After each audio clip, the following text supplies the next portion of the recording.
Getting ready for France and England. They are set to go in a plate semifinal as France falling to Fiji in the Cup quarterfinals, 31-12, and England getting dropped by South Africa in the Cup quarterfinal, 21-14. You see the starters. Tom Mitchell, the captain for England, tries against Argentina and Canada, and a nice look at the two teams lined up and set to come into the stadium here at Sam Boyd. It's the HSBC Sevens World Series. It's round number 5 of 9. It's the USA Sevens, and this is a plate semifinal with the 11th ranked team in the standings, France, and the 5th rated team in the world, England, to go at it. England, in pool play, took care of Argentina, fell to Canada, and a win over Kenya. And then you see the loss to South Africa. And on the French side, a victory over Scotland, got dropped by Australia, a win over Brazil, and then 31-12, the defeat by Brazil. Your referee, Matt O'Brien. Match number 124 for him. Turned an ankle late on Friday, I do believe. Managed to get through yesterday and said had some physical therapy and gave huge credit to the folks that worked on that joint. And Matt is out there with the whistle for this one.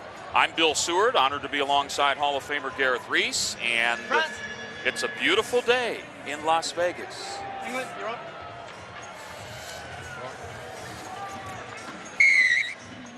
Gareth, we got France and England. Talk about a traditional showdown. Yeah, two great plate semifinals coming up. Lots of action here at US Sevens. Batted into touch, and looks to be France's ball on the near side as Stefan Perez getting ready to toss it in. Yeah, England really unlucky in their Cup quarterfinal. That loss against South Africa really gutted. That was late on day 2 here in Vegas. And France really disappointing in their match against Fiji. So different goals for these teams. Frederic Pomerel's team, the French team, have been a little bit frustrating this whole tournament. Yeah, from the line out to the scrum they go, and it is fed and taken by England. On the outside, Tom Bowen. Bowen got that quickness, but not quick enough to get around the corner on this French squad. Wow. Trying to step through those. John Brake, he plays basketball, and guess what? Slam dunk.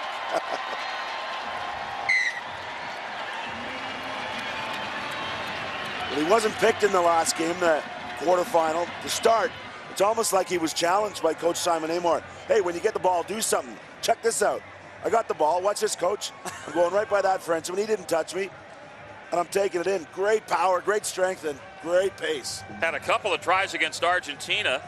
3 tries back at Scotland in 2014. And I did mention he was a basketball player. He made his debut on this tour at the USA Sevens, only then it was in San Diego in 2007. This is his 38th tournament. And as you mentioned, his coach, a guy that could show some quickness too back in the day, sort of exhorting John Brake to move it along. With a 7-0 lead, Captain Tom Mitchell set to put this one in the air. 42nd meeting between France and England, with England holding a 34-6-1 advantage. Jonathan Logel letting it go to Brian Dimek, and in turn, Pierre Lacafia. Spun back by Perez, and France on the motor. Bowen looking for some help. Now gets some as Lacafia to Bhutan. Spun back the other way to no one in particular, but retained by France. Some pretty hard yards there by Lacafia. And the whistle and the penalty awarded to England. So O'Brien's saying the French player holding on to the ball. Presumably the French support hadn't arrived early enough to set up that ruck. So changing the flow of the game, that's a costly penalty. A little tough in there sometimes when you got that ball next to you, and then you got the likes of James Rodwell at 6'5" and 235 sort of squeezed against your body. You can't really release. Yeah. unlike Brake, who took his chance and pinned his ears back, the French probably guilty of not attacking the line there. They had an overlap. Paul Mitchell's so important to this team, the English team. He's the captain, he's the kickoff man, and he seems to be the general along with your hooker there, Lemaire. Oh, knocked away by France and picked up by Perez. Maybe on that previous attempt, France wanted to do it with a little more flair. Well, this is the issue, right? It's never really translated to the sevens game. But with the Olympics moving, I know they want to set up the record straight. England offside there at the breakdown. And so playing the advantage and stepping through is Dimek. Did it go? No, it's legal. Perez. To Lakafia. Lakafia might get himself a shade blocker there, and he is in and down. We'll take another look at this one, but he might have got a little benefit of a screen per se. Yeah, Renaud Desmas was coming across. He's the one trying to pick the ball up here, so he scoops it to his buddy, and then watch his positioning. Just kind of accidentally, kind of, sort of, almost gets in the way. Oh, I didn't mean to. Did the job. Ref didn't think it was a problem, and Brake couldn't bring him down before the line. And now Albaladejo, who we saw with some unique steps to strike the ball before. Just missed that one. Just hooked it in the left post. So keep it at 7-5. England with the advantage with under 2.5 to go. Of course, one of the features here on day 3 is that teams, the knockout phase, will be leaving the tournament. Saw Brazil leave earlier, and now it's Scotland's chance. And the captain, Scott White, saying goodbye to some of the fans there. Ball back in play. Rodwell to Mitchell. He spins it way outside, and Charlie Hayter taken down by Albaladejo. Lemaire comes back this side. Rodwell on the switch. Oh, Brake came in, he didn't need to. And there is Brake as the French defense responds and takes him to touch. English claiming it was taken out by the French, and indeed, no, it wasn't. Sorry. Yeah, John Brake, they created a nice little overlap with the double around Rodwell, and then Brake came off his wing. He seemed to be unmarked. Frenchman down there. This is an English squad without the likes of Dan Norton, Dan Bibby, Phil Burgess. And Watson. Watson was really big last week. So we have, there is Brake.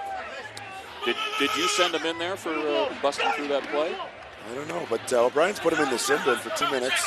Something after he was bundled into touch.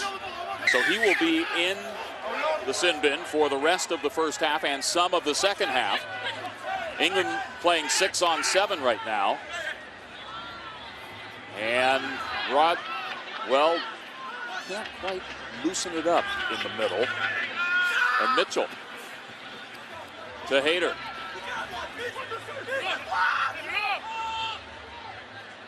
Lemaire. Took a shot from Lakafia.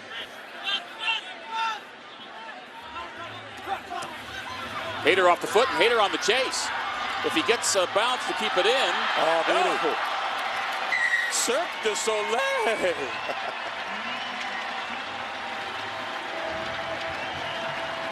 Good recognition. There was no one at home for France. No one sweeping in behind. He backed himself, and I think he gathered the ball, but because his momentum was taking him sideways, he had to get it down while he was in the air. Let's see and make sure he does get this down. A little bit of a nudge there on the French defender. Look at this. Nice hop there. In the air, ball down. Beauty. Wow. Yeah, they had the acrobats out here yesterday putting on a show. I guess if he wanted to, Charlie could send a resume just with that tape on there. What do you think the chances are? I've just been waiting all these years to be an entertainer in Vegas. All right, the miss on the conversion, and it is at the half with England out in front of France by 12-5.